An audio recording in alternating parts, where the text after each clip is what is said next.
And Carefree says its new ad is simply a celebration of the female body. The Advertising Standards Bureau received complaints about the ad as soon as it was launched last night.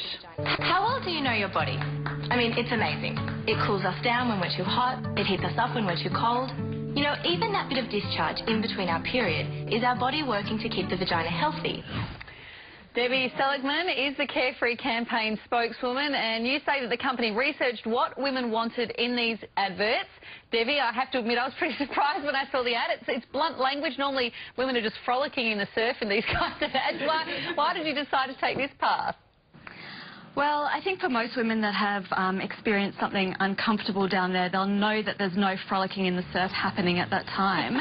And I think it's great that a big brand like Carefree is discussing real issues affecting real women using the real words. You know, there's no slang, there's no euphemisms. It's just basically saying it for what it is and allowing women to become more comfortable with their bodies and not feel ashamed by them. Well, that was my question, Debbie. Why do you need to use such descriptive language? Well, because that's the name for it.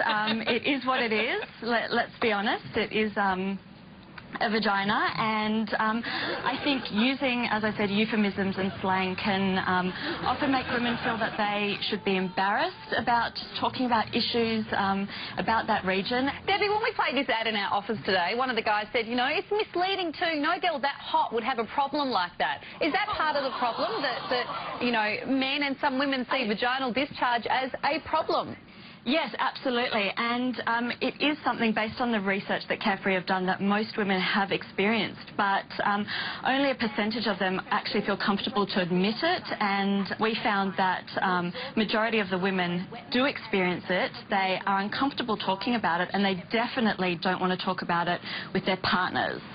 I want to make it clear, Debbie, I wasn't the guy who said that in the office, you know?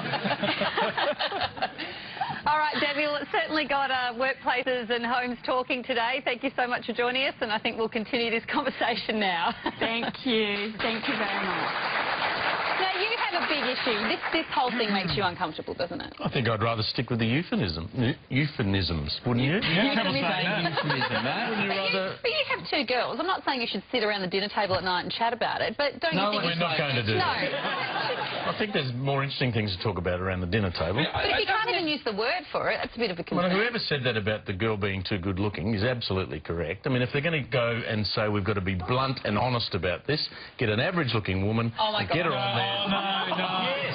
No, the thing you don't believe everything you say. I do believe that. Get an average looking woman on there talking about it. Well, I mean, what you just... I mean, beauty is subjective, mate. Some people think I'm beautiful, so... Moving on now, and there's arguably